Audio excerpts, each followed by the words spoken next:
আসসালামু আলাইকুম। আমি doctor Naimul Kibria, DHMS Bangladesh homeopathy medical college, DHMS Rokeya Islam homeopathy medical college. আমরা আজকে একটা প্রশ্নের উত্তর নিয়ে আসছি, গুরুত্বপূর্ণ একটা প্রশ্ন। অর্থাৎ আমাদের আমরা যে অনেকগুলো ভিডিও করছি, ভিডিও আপলোড দিছি ইউটিউবে এবং ফেসবুকে, আমাদের অনেকগুলো ভিডিও আছে। যে ভিডিওগুলোতে আমরা বিভিন্ন রোগের, বিভিন্ন অবস্থার, বিভিন্ন সিস্টেমের, ভিন্ন ভিন্ন লক্ষণে ভিন্ন ভিন্ন ওষুধ বলছিলাম। এখানে অধিকাংশই একক লক্ষণে একক ওষুধ বা দুই তিনটা লক্ষণের মধ্যে একটা ওষুধ বলা হয়েছে। তো আমাদের কাছে অনেকেই প্রশ্ন করতেছে যে আমরা এখানে যে সিস্টেমিক ওষুধ, যেমন উদাহরণস্বরূপ স্মৃতিশক্তিহীনতার মধ্যে আমাদের প্রায় 20 থেকে 25টা মেডিসিনের কথা বলা হয়েছে। এছাড়া এর মধ্যে আবার মৃত্যু ভয়ের মধ্যে প্রায় 30টা মেডিসিনের কথা বলা হয়েছে।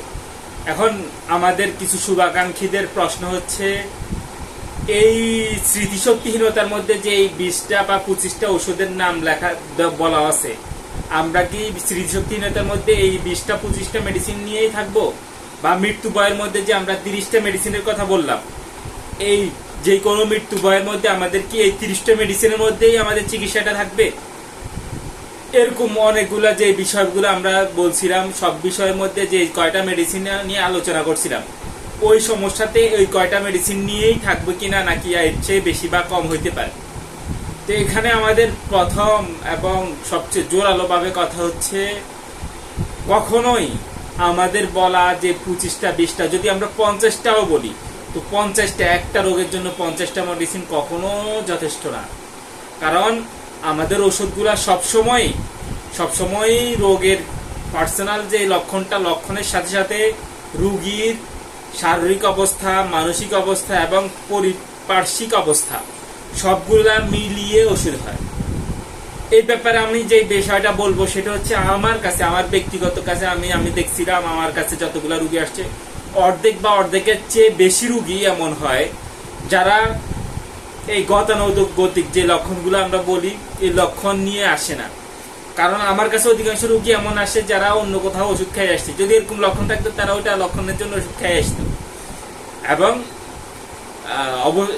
এটা আমরা দেখি যে এরকম লক্ষণ নিয়ে আসে না, তাদের কোনো লক্ষণ বলতে পারে না, বা তারা কোনো অবস্থাই বুঝে না।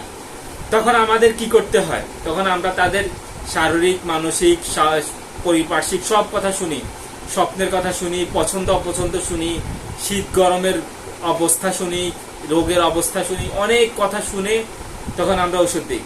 এমনও হয় যে এই ধরনের একটা সমস্যার জন্য আমরা এরকম একটা ওষুধ ব্যবহার করছি যে এই ওষুধটা এইটার সাথে কখনো কোনোভাবেই যায় না, কিন্তু তার পারিপার্শ্বিক এবং শারীরিক মানসিক লক্ষণে তার এই ওষুধটা চলে আসছে বলে আমরা দিতে বাধ্য হয়েছি।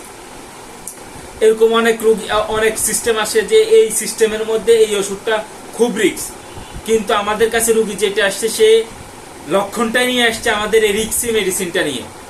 আমরা যতক্ষণ দেখছি আশেপাশে কোনো রকম চেষ্টা করছি, কখনো কোনো কিছু হচ্ছে না, তখন রিস্ক নিয়ে আমাদের ওষুধ দিতে হয়েছে, এবং সে রিস্কের ওষুধটা খেয়ে সে আল্লাহর রহমতে সুস্থ হয়েছে।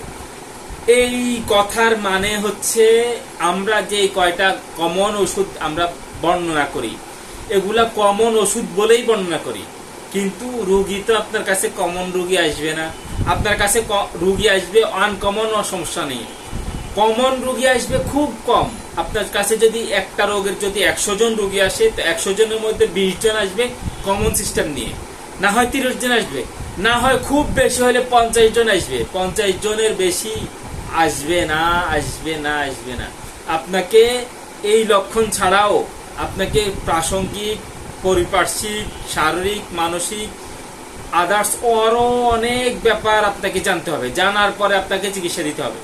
আমরা এই বিষয় নিয়ে অনেক সময় দ্বিধাদ্বন্দ্বে গ্রস্ত হয়ে যাই, যখন আমাদের জুনিয়র কোনো ডাক্তার অথবা কোনো যারা অধ্যয়নরত ডাক্তার যখন আমাদেরকে প্রশ্ন করে যে ভাই বা স্যার, এই ব্যাপারটা এখানে আমরা কি ওষুধ দিব, তখন আমরা যা বলি যে এটাতে এইভাবে লক্ষণ নিয়ে ওষুধ দিতে হবে, তখন তারা আমাদেরকে একটা তাদের ক্যাপাসিটি হিসাবে একটা রোগী হিস্ট্রি দিয়ে বলে, যখন আমরা দেখি যে আপনার লক্ষণ হিসাবে এই ওষুধটা আসে, কিন্তু যদি লক্ষণ ভিন্ন হয়, ভিন্ন ওষুধ আসতে পারে।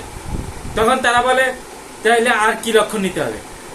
আমরা এই প্রশ্নের উত্তর দিতে পারি না। আর কি লক্ষণ, এটা তো আমি বলতে পারবো না। এটা তো রোগীর সব কথা শোনার পরে বোঝা যাবে আর কি কি লক্ষণ তার মধ্যে আছে। আমরা তো আগ থেকেই জানবো না যে রোগীর মধ্যে কি লক্ষণ আছে। রোগীর মধ্যে কি লক্ষণ এটা অবশ্যই রোগী সামনে সামনে আসলে, রোগীর সাথে কথা বলে, অনেক রকম কথাবার্তা বলে এই একটা দুটা লক্ষণ আমরা খুঁজে পাই, যেটা দিয়ে আমরা ওষুধ দিতে পারি। এই জন্য অবশ্যই অবশ্যই কোনো একজন ভালো ডাক্তারের পরামর্শ নিয়ে আপনাকে ওষুধ খেতে হবে। আর যদি আপনি পারেন, আপনার যদি সবকিছু জ্ঞান থাকে, তো আমাদের এটা সহায়ক হিসাবে হবে। এটা আপনাকে কখনোই এই মনে করেন পুরাপুরি সাপোর্ট দিবে না।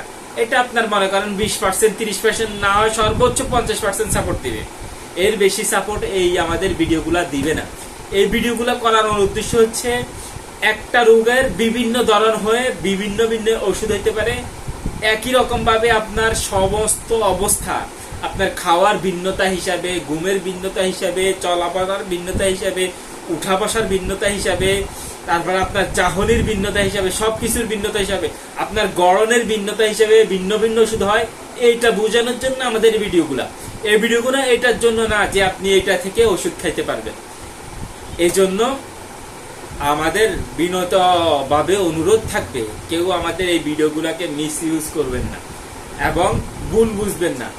এখান থেকে কখনো ওষুধ প্রয়োগ করার চিন্তা করবেন না। এটাকে আপনি 20%, 30% সাপোর্ট হিসেবে নিতে পারেন, কিন্তু 50 থেকে 80% ক্যাপাসিটি আপনার নিজের মধ্যে থাকতে হবে। তখন আপনি এই 20% বা 30% বা এটাকে 50% হিসেবে সাপোর্ট ইউজ করে নিতে পারবেন। এই বলে আমরা আজকের মতো এখানে এতটুকু শেষ করতেছি।